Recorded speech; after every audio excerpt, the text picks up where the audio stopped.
Bagaimana caranya memotong rambut anak kecil dengan tipe rambut yang lurus jatuh seperti ini ya. Kalau misalnya salah handle ini bisa fatal ya, karena rambut gini kelihatannya enak, tapi kalau misalnya teman-teman fatal atau misalnya salah dalam pemotongan, hasilnya akan hancur dan fatal akibatnya.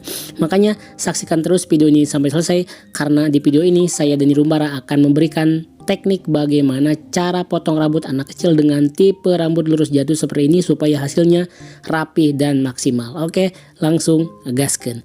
Oke teman-teman, assalamualaikum warahmatullahi wabarakatuh. Jumpa lagi dengan saya Denny Rumbara, channelnya Tukang Cukur Pemula. Di video kali ini saya akan memberikan tutorial bagaimana tips and trik saya memotong rambut rapi untuk anak kecil ya. Langsung saja kita gas ke tutorial teman-teman ya. Oke, pertama-tama di sini kita memakai ukuran nomor 3 teman-teman ya, di sini dengan posisi tuas close atau tertutup ya. Jadi langsung kita tekniknya lurus saja ke atas ya, seperti ini ya. Dan kita memakai teknik semup di sini ya, simup seperti ini ya. Jadi agak didorong, agak diluruskan juga gak masalah, asal tahan pakai sisir ya. Agak berbentuk huruf C juga gak masalah ya, atau misalnya diluruskan juga seperti ini gak masalah teman-teman. Teman-teman bisa memilih teknik yang mana yang paling nyaman, tapi kalau saya sih lebih sering memakai teknik straight atau yang lurus seperti ini dengan menahan pakai sisir ya, seperti ini teman-teman ya. Nah kayak gini ya, dorong dari bawah, dorong ke atas, langsung tahan pakai sisir. Kadang-kadang pakai teknik simup juga ya. Jadi yang paling utama yang akan saya sampaikan di video ini adalah bagaimana caranya teman-teman harus bisa menganalisa jenis rambut, karena itu berbeda-beda teman-teman ya. Untuk tipe rambut seperti ini lepek ya, lurus jatuh ya. Jangan, yang pertama adalah jangan dibasahin teman-teman nih. Yang saya bilang kalau mesinnya dibasahin, pertama dia si rambutnya akan nempel ke kulit kepalanya ya. Itu yang pertama. Terus lagi yang kedua, itu hasil pada saat kita potong itu akan jauh banget berbeda pada saat udah kering ya. Jadi kalau misalnya kita motongnya banyak menyemprot air ya, nanti pada saat hasilnya tuh akan sangat-sangat berbeda. Jadi makanya saya kasih tahu buat teman-teman pemula terutama ya. Jadi usahakan kalau untuk tipe rambut seperti ini yang lepek tipis ya, lurus jatuh, usahakan jangan terlalu banyak semprot air ya. Jadi usahakan biarkan rambut naturalnya saja seperti biasanya rambutnya. Jadi si rambut aslinya tuh benar-benar kelihatan ya. Jadi nggak diparting dulu, nggak di bagian atas, sejatuhnya saja langsung ya seperti ini. Jadi teman-teman bisa tahu bagaimana jatuhan rambut alaminya. Oke, setelah kita membuat dasaran nomor 3, langsung kita kasih nol open teman-teman ya. Jadi di sini saya memakai ukuran, saya nggak pakai ukuran ya. Jadi memakai wah legend tanpa menggunakan alas atau tanpa menggunakan ukuran. Jadi posisi tuas itu mentok ke bawah teman-teman, seperti ini ya.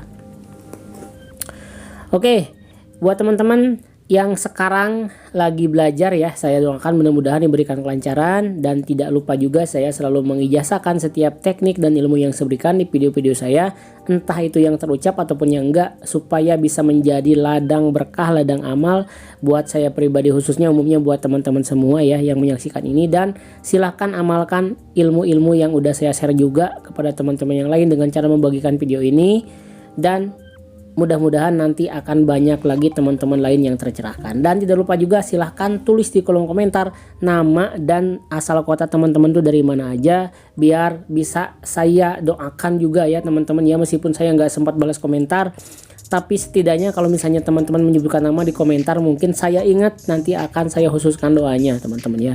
Akan saya khususkan doanya buat teman-teman yang mungkin sekarang lagi kesulitan banget untuk belajar, merasa lambat atau misalnya merasa terhalang gitu ya. Mudah-mudahan dengan wasilahnya kita saling mendoakan, mudah-mudahan dibukakan jalannya oleh Tuhan, bisa dilancarkan dalam proses belajarnya kayak gitu. Oke, nol open selesai. Sekarang kita lanjut ke 1,5 open teman-teman ya. Bang Dani, kenapa setiap buat video itu teknik cukurnya berbeda-beda, jadi nggak sama? Sengaja ya teman-teman ya. Jadi saya membuat teknik yang berbeda-beda adalah supaya teman-teman tuh bisa memilih berbagai teknik ya. Jadi pakai yang paling nyaman saja teman-teman. Jadi silakan dari video-video saya yang sudah hampir di 400-an lebih ya, kalau nggak salah ya, video saya 400-an lebih. Jadi teman-teman bisa melihat dong, bisa membandingkan juga teknik mana sih, teknik Bang Dani yang mana sih yang paling mudah, teknik saya yang paling enak dipakai yang mana. Coba praktekkan satu-satu ya, tontonin videonya satu-satu, pilih video-video yang mana saja yang menurut teman-teman cocok dan langsung dipraktekkan, dan pilih yang paling cocok buat teman-teman. Jadi sengaja saya pakai tekniknya yang berbeda-beda ya, supaya teman-teman bisa milih. Oke, lanjut ke tutorial teman-teman di sini ya. Nah, sekarang di sini saya pakai ukuran 1 ya teman-teman, dengan posisi tuas close teman-teman ya, atau terbuka di sini ya. Posisi tuas terbuka dengan tujuan adalah untuk memudarkan bagian bawah dari 1,5 open. Nah, seperti ini ya.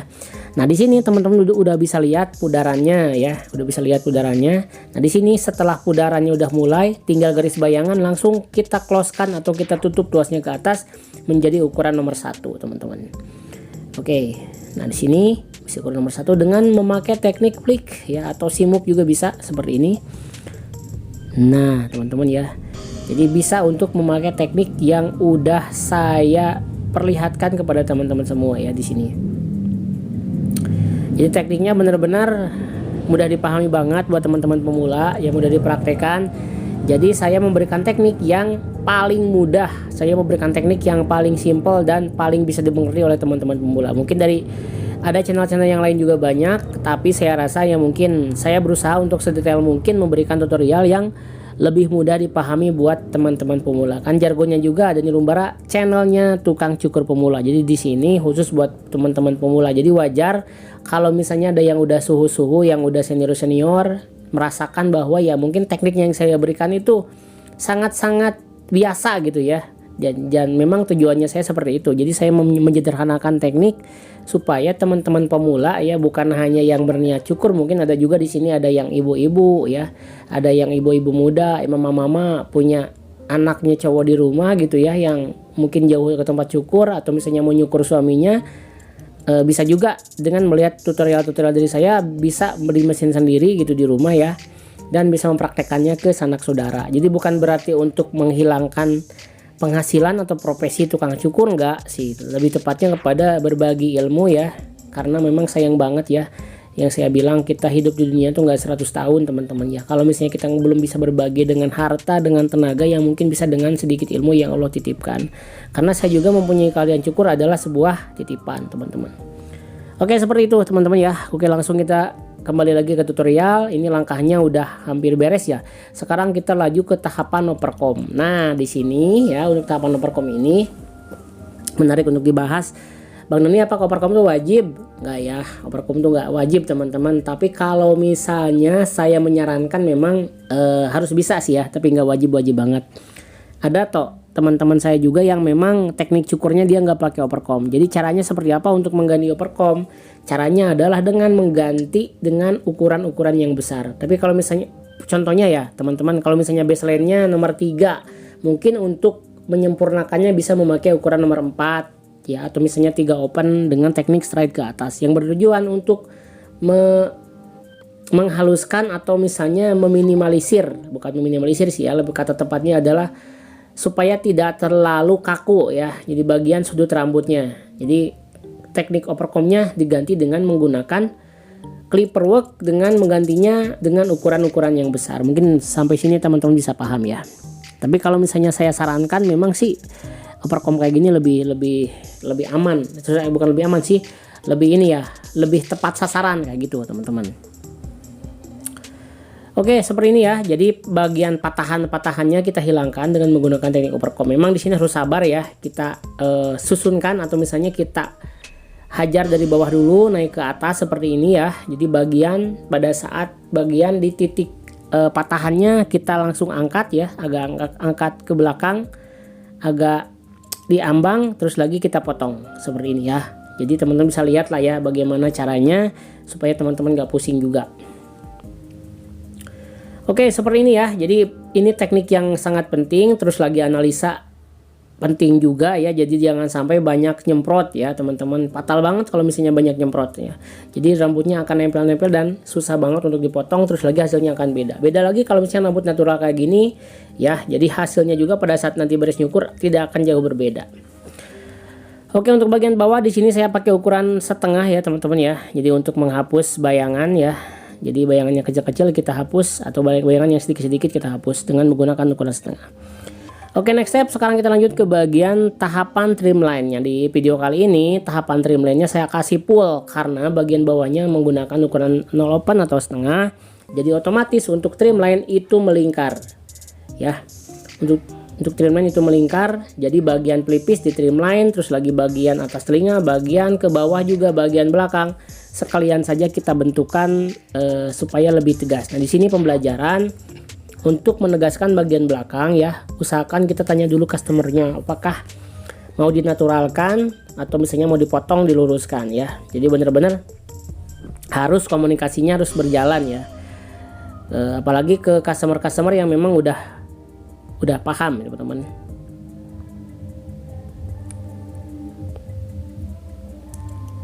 Seperti ini caranya ya. Nah, kita bolak-balik trimmernya, teman-teman bisa lihat bagaimana tangan saya untuk membolak-balikan trimmer seperti ini. Oke.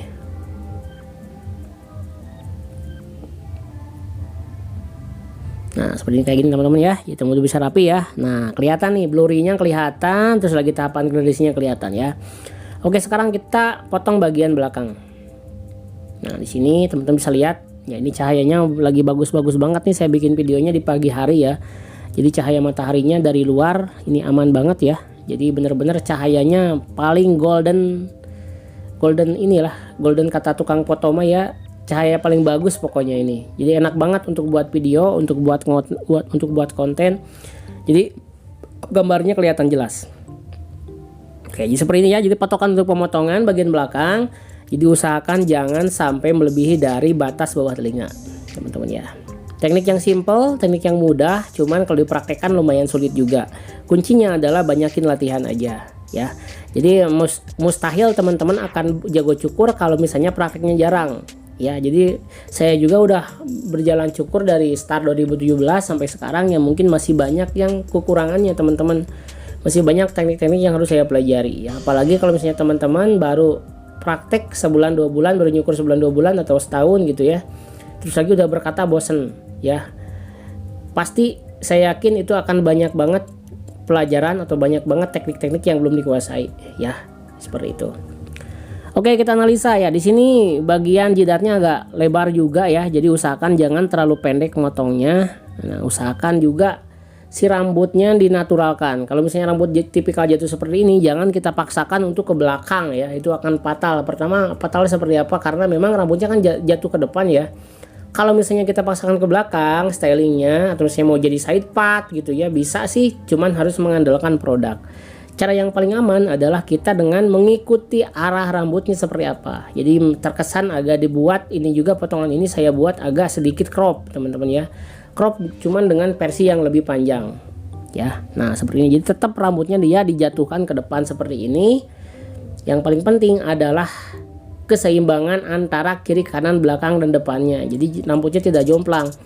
Kalau misalnya patokan poni ke depan, itu patokannya adalah dari bagian baseline akhir, baseline awal yang udah kita bentuk tadi menggunakan ukuran nomor 3. Jadi bagian poninya nyusun dari bagian ujung ke bawah ke depan teman-teman. Nah, seperti ini jatuhannya ya. Oke, teman-teman juga bisa paham ya. Jadi jatuhannya enak banget kelihatannya tuh ya. Jadi pas, jadi bagian lekukan pelipisnya itu ngepas banget si posisi rambutnya. Oke, nah di sini untuk menyempurnakan, saya menggunakan gunting penipis ya. Untuk bagian ujung patahan seperti ini ya. Nah di sini saya kasih tahu juga bagaimana tekniknya untuk menggunakan gunting penipis. Gunting penipis diciptakan untuk digunakan pertama ya. Yang kedua, tapi digunakannya harus di bagian-bagian tertentu. Jadi jangan semua ditipiskan ya. Kalau saya lebih cenderung menghindari menipiskan bagian atas terlalu banyak. Paling kalau misalnya saya menipiskan itu di sepertiga rambut saja ya. Itu juga masih jarang-jarang sih. Jadi paling saya menggunakan gunting penipis untuk menipiskan bagian-bagian, memudarkan di bagian-bagian bawah saja. Untuk bagian atasnya mungkin saya kasih teknik point cutting teman-teman. Oke teman-teman, seperti ini ya. Jadi udah kelihatan ya, karena memang jidatnya agak lebar nih anak kecilnya ya. Jadi kita nggak potong terlalu terlalu pendek, supaya di bagian poninya tuh bisa menutupi bagian jidat ya teman-teman. Nah ini udah aman segini ya. Jadi ini potongan seperti ini yang dibutuhkan adalah pertama analisa, kedua adalah ketelitian ya. Jadi jangan sampai terjebak dengan tipe rambut seperti ini, karena banyak yang kejebak juga kayak gini. Kelihatannya enak rambutnya, pada saat dihajar kok jadi ngangkat atau misalnya jadi jingkrak ya, dan pada akhirnya digundulin. Wah jangan ya teman-teman ya. Jadi usahakanlah kita mulai analisa dari awal, mulai belajar, jangan sampai gerasak gerusuk juga, tetap santai. Durasinya normal saja gitu ya. Jangan kejar kecepatan kalau misalnya hasilnya kurang rapi kayak gitu. Oke teman-teman, seperti ini ya, kita bersihkan dulu dan sebentar lagi kita akan lihat preview hasilnya. Nah, kita bersihkan dulu ya teman-teman ya, sebelum kita lihat hasil akhir. Mungkin di sini teman-teman udah lihat juga hasilnya ya. Segini kata saya aman lah hasilnya ya, bisa ngejual potongannya. Dan teman-teman juga bisa langsung praktekkan di rumah. Oke, seperti ini teman-teman hasilnya ya. Jadi bagian bawahnya saya menggunakan ukuran 0 open ya. Bagian base dan atasnya menggunakan ukuran nomor 3 dengan susunan gradasi ke bawah dengan trimline yang tegas untuk meninggalkan aksen rapi. Terima kasih untuk video ini. Sampai jumpa di video selanjutnya. Wassalamualaikum warahmatullahi wabarakatuh. Salam gaskeun.